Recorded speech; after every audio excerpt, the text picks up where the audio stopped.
Hey guys, welcome back to my channel. My name is Marielle and this is Imperfectly Marielle. Thank you so much for coming back. Thank you for the feedback on my last video. To date, it is my most watched, so I appreciate you guys. Like I promised you, I will not make my channel all about detention and immigration and things negative. I noticed that I got some really good feedback on the video that I did where you spent the day with me, and so I wanted to do something similar, but this time we're gonna do a pros and cons of living in the DR. My entire life, adult-wise, I spent it in America, and so I can kind of tell you guys the differences that I've noticed in some of the things that, you know, day-to-day lives and some of the things that I noticed in DR.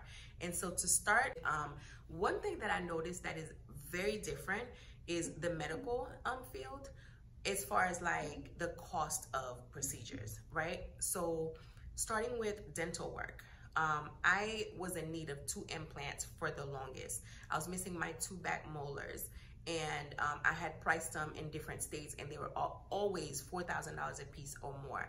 New York tried to tell me $3,500 plus $1,500 for the crown, each tooth, and I was just like, I just never got around to doing it.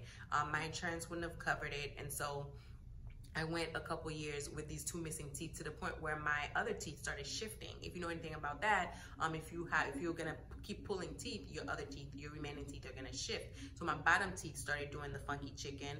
So I knew I had to get that taken care of. And so as soon as I came down and I realized this is where I was gonna be, I started looking into a dentist that could do this work for me. And I have no regrets. I stand behind this dentist, first of all, 100%. She was super nice, super clean, super professional. And each tooth, I don't even think I paid $1,000 per tooth, and that's with the crown included. And so while we were doing my dental work, we did a mold of my teeth, and I noticed, like I told you guys, my teeth were shifting at the bottom, and so she suggested that I do braces. Now, I'm 37, 38 at the time. I never thought about getting braces. My teeth weren't that bad, and so she was like, no, you know, when I looked at the mold, I was like, oh, you're not kidding. And so we sat down and talked prices. When this lady told me that I would get the installment for like $100 and then pay something stupid like $25 every month, I mean, come on, I had to get the braces. And so I didn't need them for long, so I had them for about 1.5 years, and it corrected the spaces. When I needed a retainer, I got permanent retainers. That was like $60. I got a bleaching session. That was $70. I mean, things that we're paying hundreds for. I ended up I wanted to go the route of doing the veneers, but I was like, you know, do I want to join the horse family? Or I just decided, you know what, I don't want my teeth to look like Mr. Ed. I want a more natural smile. I wanted my teeth to just look like I had been taking care of them. And I didn't want to go the round of porcelain, big old porcelain chiclets in my teeth. So I went the round of just correcting my own teeth and getting the light bleaching session. I didn't even want them too white, like the chiclet white, the unnatural Hollywood white as they call them. So I just wanted to go very natural. So no regrets. I'm so glad I spent that money. Another thing I did that was pretty reasonable was like laser hair removal. When I priced it in New York, I can't even remember. I think I went on Groupon and I was looking for laser hair removal. I never ended up getting it. It was so expensive. Down here, I got 10 sessions of laser hair removal for a fraction of the price. Now, the only thing with that is you would have to be here every month, because I think every 3 weeks I had to go for a session. So it may not work for you if you're only coming once every, you know, couple years. You're gonna need to be here. Same thing with the implants. I had to come. That one is a little bit more reasonable because you can make 2 trips. Once they put the implant in, you have to go let it heal and then come back like in 3 months to put the crown on.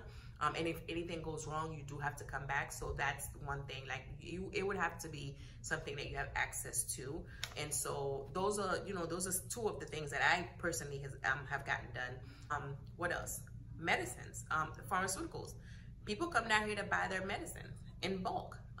If you know anything about American pharmacy companies, highway robbery. And so I know people, I have clients who own homes here and spend like half the year here and half in their country, whether it be Europe, you know, America or Russia. They come, and when they leave, they buy boatloads of their medication. If it's something that you take for a chronic illness, they buy it by the boatload. And as long as the airline don't have a problem with you taking back a ton of hypertension medication, I say do it. If there's no expiration, I say do it that way because you're saving so much money.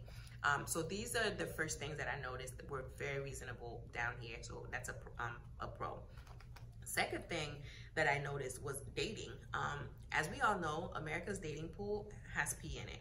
I think some more stuff, but I don't want to get gross, but that pool is dirty. I'm not sticking my toe in that pool. I was there for years and I had the hardest time dating, and I have girlfriends who are amazing. Shout out to all my amazing girlfriends who are all single because the dating pool is trash. I don't care what state you live in. I used to think it was because they lived in like bigger states like New York, Atlanta, Florida.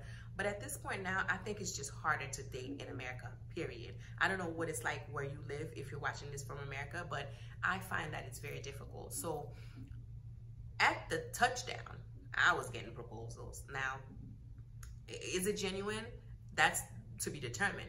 But I find that it's not the same. And granted, if you know anything about Dominican, women are beautiful. So the whole concept of bigger cities, there's more options. There are beautiful women here. But for some reason, I have had no issue in that department. If I wanted to have a different boyfriend every 3 months, I could have. They're very, very sweet here. They're very kind. Men actually approach women. So, but while that is a pro, I'll discuss later how that could be a con. But yes, dating is much easier here in the DR. What else? Another thing that I find is a pro is that credit is not necessary. So if you come down, you need to finance a car. You have $5,000, you have $2,000, you go in the dealership, you finance a car. As long as you have cash money, cash rules everything around me. Cream. Cash is, money talks out here. So as long as you have the money, you can do what you need to do. One. Number two, cash also can get you out of just about anything. Money can literally buy you your freedom here.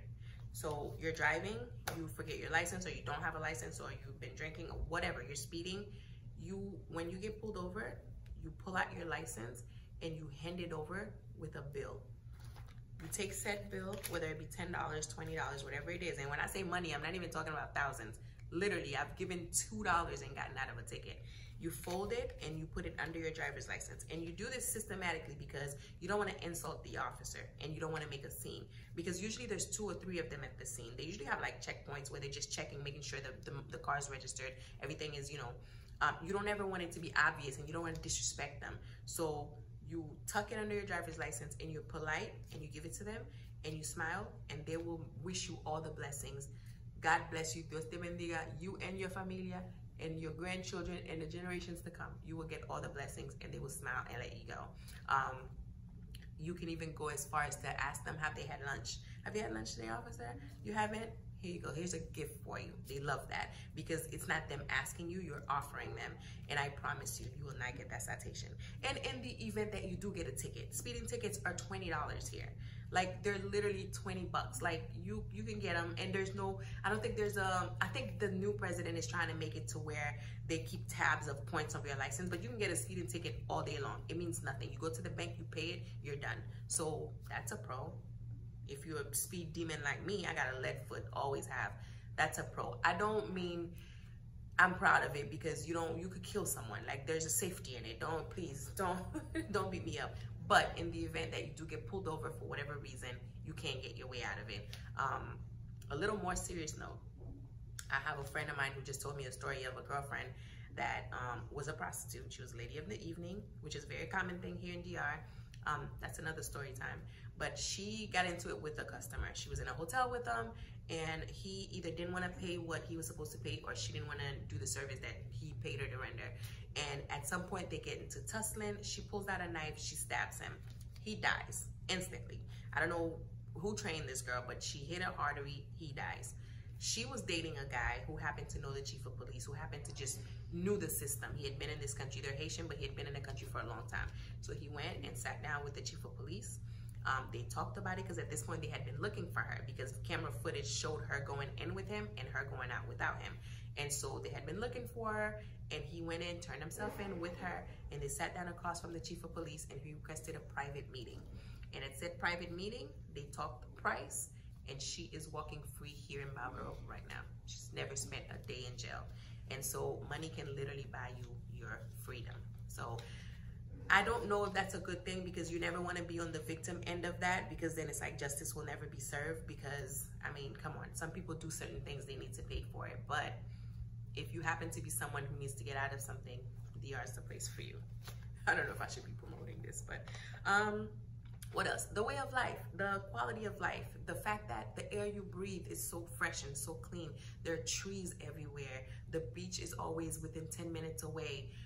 I mean, it's a small island yet so full of nature. My fish market is oceanside. Like, I literally go to the beach and I buy fish fresh. They sell crabs, blue crabs. You buy your avocado with the leaves still stuck to it. It just came off the tree.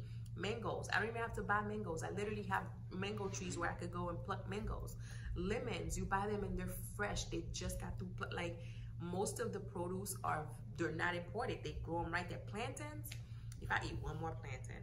So everything is grown right there in the yard. Everybody's yard has a banana tree in it. Like, they literally take the bananas from the yard and go cook it. Like, it doesn't get any better than that. So once you start getting up in age, or even younger kids, like, you want to watch what you're putting in your body if you can help it. So that's one of the things that I appreciate about living in a small country like here, because you don't have, everything's not imported, everything is not full of chemicals, everything is not, you know, GMO and all the alphabet stuff.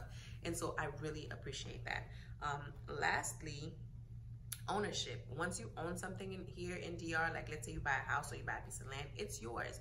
There's not much HOA fees and this home, like all these different taxes. You do have taxes, but it's nothing like America. And so that's something that I really, really appreciate.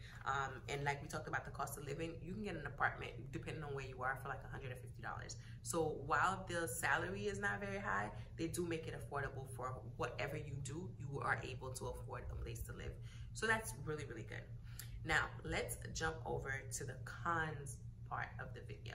So for the cons part of the video, you'll notice that most of the things that I say are pros are also cons. Like the dating, you'll notice that a lot of men do approach you and it's a little excessive. It's kind of like, well, dang, like I've had like everywhere I go, mommy, morena. A lot of them are genuine. A lot of them want their green cards. A lot of them want someone to send them money when you go back home. And so be very careful with that. While, you know, they tell you the most beautiful girl in the world, they also may have a motive. Now, can a man really fall in love with you? Of course. Men want what they're not used to. So of course they could see an American woman or a Canadian woman and fall in love, but just make sure that you're not leading with your pocketbook. You're not leading with, oh, I'll pay for this, I'll pay for that, because then you're creating a monster. Story time. I know a guy who had a girlfriend who they were together for years, but she had a boyfriend who lived abroad and was taking care of her for upwards of 8 years. And so he would send her money through Western Union, take care of all their bills, help finance like her entire lifestyle while she lived in the house with this man. Now, did he know about the man? Yes, but the man was her brother. That's the story that she told him. That was her brother. They've even spoken on the phone. He's even sent the guy stuff. Shoes, shirt, I need this cologne. He would send the brother things thinking that it was a brother, but it was her man. She was sleeping with this guy. It was her boyfriend. So that kind of stuff happens all the time. And you talk about, okay, well, what about when he comes visit? That same boyfriend will go to the airport and pick him up and allow his girlfriend to go to the airport, to the hotel and spend a week with him, as long as you bring that check home. So it happens, and it vice versa too. The woman will know that her man has a Canadian girlfriend or an American girlfriend, and she's completely okay with him going to spend a week once a year with this man, as long as she knew he was going to bring home for the kids and he was going to take care of the bills. So you got to be very careful with that. So that's why dating is a little tricky here. Another thing that, again, most of the things that are pros are also cons. The medical industry, while I don't think there's much danger in getting your teeth done or buying medicine if you do your research and you know the medication you're looking for.